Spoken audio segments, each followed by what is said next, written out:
नमस्कार दोस्तों, हमारा राजस्थान कक्षा 6 की पुस्तक के अनुसार हम बात कर रहे थे। तो हमने पहले अध्याय के बारे में बात कर चुके हैं। राजस्थान एक परिचय से जो महत्वपूर्ण प्रश्न बनते हैं उनके बारे में हम बात कर चुके हैं। ठीक है, तो ये जो प्रश्न है ये आपके आगामी एग्जाम्स के लिए, चाहे रेट, पटवार, LDC, CET, RS, RS mains, constable, SI, थानेदार के लिए बहुत इंपॉर्टेंट होने वाला है, क्योंकि आपका जो बेस लेवल है, आपका जीरो लेवल है, यहीं से प्रारंभ होता है और आपको यही प्रश्न घुमाए फिराकर क्वेश्चन जो है वो पुटअप होते हैं आपके एग्जाम्स के लिए। तो बहुत इंपॉर्टेंट है दोस्तों कॉम्पिटेटिव एग्जाम्स के लिए। तो शुरुआत करते हैं। राजस्थान का एक परिचय हमने अध्याय जो फर्स्ट था वो बात कर ली थी। सेकंड अध्याय हमारा है राजस्थान का इतिहास, यहाँ की हम बात करेंगे। तो बहुत इंपॉर्टेंट है दोस्तों, तो चलो शुरू करते हैं। आ चुके हैं अध्याय 2 राजस्थान का इतिहास। ठीक है, बहुत ही महत्वपूर्ण प्रश्न है। आपका बेस लेवल, जीरो लेवल यहीं से हम कंप्लीट करते जाएंगे और आगे बढ़ते जाएंगे। तो प्रथम प्रश्न आता है, प्राचीन समय में राजस्थान विभक्त था तो वो था जनपद और अंचल में। ठीक है, जनपद अंचल, पहले जिला वगैरह नहीं हुआ करते थे, तो जनपद और अंचल प्राचीन समय में राजस्थान विभक्त था। राजस्थान के किस भाग को मरु प्रदेश कहा जाता है? तो मरु प्रदेश देखिए, आपका मारवाड़ जो क्षेत्र है उसे मरु प्रदेश कहा जाता है। मरु का अर्थ होता है रेगिस्तान। तो देखिए, बीकानेर में है, नागौर में है, चूरू में है, गंगानगर में है, जैसलमेर, बाड़मेर, ये आपको याद रखने का है। ठीक है, बीकानेर, नागौर, चूरू, गंगानगर, जैसलमेर, बाड़मेर, बीकानेर, नागौर, चूरू, गंगानगर, जैसलमेर, बाड़मेर। यहाँ पर जो भी नया अपडेट आया है जिलों के बारे में, जो संभाग बने हैं उनके बारे में हम विस्तृत तरीके से नए राजस्थान का जो जिला दर्शन है उसके अंतर्गत हम बात करेंगे। तो आपको यही याद रखने हैं, एक बार तक तो यही याद रखने हैं। वो सीरीज़ आपको नेक्स्ट बार आएगी तो उसमें आपको अपडेट कर दिया जाएगा। मरु प्रदेश की जानकारी हमें कहाँ से मिलती है? तो वो मिलती है ऋग्वेद, रामायण, चरक संहिता और महाभारत से। तो राजस्थान अपना बहुत ही मस्त है, बहुत ही पुराना है। इसका उल्लेख ऋग्वेद, रामायण, चरक संहिता, महाभारत में होता है। तो इससे बड़ा हमारे लिए क्या हो सकता है। चौथा प्रश्न आता है कि आर्यों का प्रारंभिक जनतंत्र कौन सा था? तो वो था मरु प्रदेश। आर्यों का जो प्रारंभिक जनतंत्र था वो मरु प्रदेश था। चांगल प्रदेश में कौन सा क्षेत्र आता है? तो वो आता है वर्तमान बीकानेर, नागौर, जोधपुर का कुछ भाग और नए जिलों के और नए संभाग के अपडेट के अनुसार हम नेक्स्ट बात करेंगे। जांगल प्रदेश की राजधानी थी, तो जांगल प्रदेश की राजधानी जो थी पहले वो थी अहिछत्रपुर। अहिछत्रपुर क्या है? तो वो है नागौर। अहिछत्रपुर को वर्तमान में क्या कहा जाता है? तो नागौर के नाम से अहिछत्रपुर को जाना जाता है। यादव वंश के बलराम और श्री कृष्ण द्वारिका जाते समय किस क्षेत्र से गुजरे थे?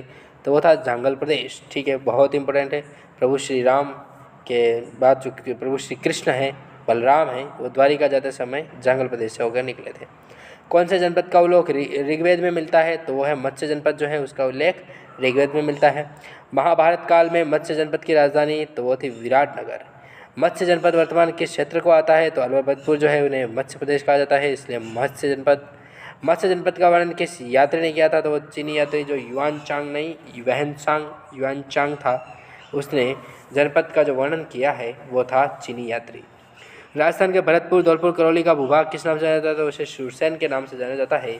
शूरसेन जनपद की राजधानी कौन सी थी? तो वो थी मथुरा। ठीक है, तो शूरसेन की जो जनपद की राजधानी थी वो हो जाएगी मथुरा। किस यूनानी लेखक ने शूरसेन का उल्लेख किया? तो यूनानी लेखक जो सिकंदर था उसने यूनानी लेखक का शूरसेन का उल्लेख किया था। कौन सी प्रशस्ति में शूरसेन नामक राजवंश की जानकारी प्राप्त होती है? तो वो है बयाना प्रशस्ति। सिकंदर के आक्रमण के समय पंजाब से कौन सी जातियां राजस्थान में आकर बसी थी? तो वो थी मालव, शिवी और अर्जुनायन। ठीक है, वर्तमान में राजस्थान के कौन से क्षेत्र पर शिवी जाति के आधिपत्य स्थापित किया गया है? तो उदयपुर का पूर्वी, पश्चिमी, उत्तर के क्षेत्र हैं। ये आपको बहुत इंपॉर्टेंट, ज़्यादा नहीं बनते, बहुत इंपॉर्टेंट, हम नेक्स्ट बारे में बात करेंगे। इस क्षेत्र को किस नाम से जाना जाता है? शिवी जनपद के नाम से। ठीक है, हटाओ सावन की घटाओ। हाँ, अब महत्वपूर्ण प्रश्न आए हैं। शिवी जनपद की राजधानी कौन सी थी? तो वो थी माध्यमिका। ये बहुत इंपॉर्टेंट याद रखना है आपको, शिवी जनपद की राजधानी माध्यमिका थी। माध्यमिका के अवशेष कहाँ से प्राप्त हुए हैं? तो चित्तौड़ के पास नगरी जो गांव था वहाँ से हमें माध्यमिका के प्राप्त अवशेष हुए हैं। चित्तौड़ के क्षेत्र को किस अन्य नाम से जाना जाता है? तो मेदपाट और प्रागवाट के नाम से चित्तौड़ को जाना जाता है। राजस्थान के भरतपुर अलवर क्षेत्र में किस जाति के आधिपत्य की स्थापना है? तो वो थे अर्जुनायन। ठीक है, आधिपत्य जो है अर्जुनायन का है। मालवों की शक्ति का केंद्र कौन सा स्थान था? तो वो था नगरी टोंक। मालवों के विजय का युग अभिलेख कहाँ स्थित है? तो नानसा भीलवाड़ा में स्थित है। किसके आक्रमण से जनपद व्यवस्था समाप्त हो गई थी? तो 5वीं सदी में हुए आक्रमण से जो ये जनपद व्यवस्था थी समाप्त हो गई थी। जनपदों के पतन का वर्णन कहाँ से मिलता है? तो विरुद्ध संहिता नामक ग्रंथ से मिलता है। जनपद की समाप्ति के बाद यह क्षेत्र अलग अलग नामों से जाने लगे।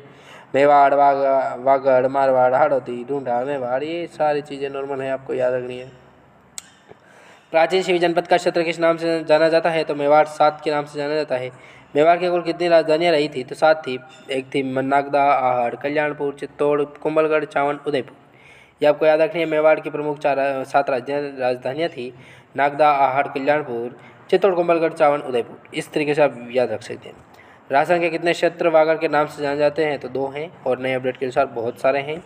डूंगरपुर बांसवाड़ा क्षेत्र को किस नाम से जाना जाता है? तो वागड़ प्रदेश डूंगरपुर बांसवाड़ा है। पिलानी के पास नरहर क्षेत्र को कहा जाता है? तो वागड़ कहा जाता है। मरु प्रदेश को वर्तमान में किस नाम से जानते हैं? तो मारवाड़, मरु प्रदेश मारवाड़। मंडोर पर 7वीं शताब्दी में किसका शासन था? गुर्जर प्रतिहार का शासन था। कोटा बूंदी का क्षेत्र वर्तमान में किस नाम से जाना जाता है? तो हाड़ौती के नाम से जाना जाता है। बूंदी का नामकरण किसके नाम पर हुआ था? तो बुंदा मीणा जो थे उनके नाम पर बूंदी का नाम पड़ा था। जयपुर के आसपास का क्षेत्र किस नाम से जाना जाता है? तो ढूंढाड़ के नाम से जाना जाता है। कछवा वंश से पहले यहाँ किसका शासन था? तो मीणा और बड़ गुजरों का जो है वो कछवा वंश से पहले इनका शासन था। अलवर भरतपुर का क्षेत्र किस नाम से जाना जाता है? तो मेवात के नाम से जाना जाता है। मेवात क्षेत्र में किस जनजाति का आधिपत्य था? तो मेव जाति का था।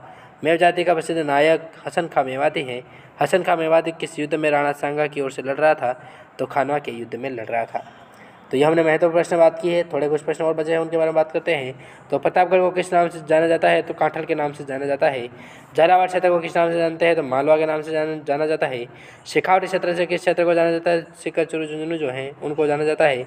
ब्यावर राजबाई क्षेत्र को किस नाम से? तो मेरवाड़ के नाम से जानता है, मेरवाड़ा के नाम से जाना जाता है। ठीक है, तो इतिहास के बारे में हमने बात की थी। अब बात करेंगे इतिहास जानने के स्रोत के बारे में। तो वीडियो लॉन्ग हो जाएगा, इसके लिए हम यहीं पर ख़त्म करते हैं इस वीडियो को। तो जय श्री राम, जय भोलेनाथ, महाकाल महादेव की जय हो।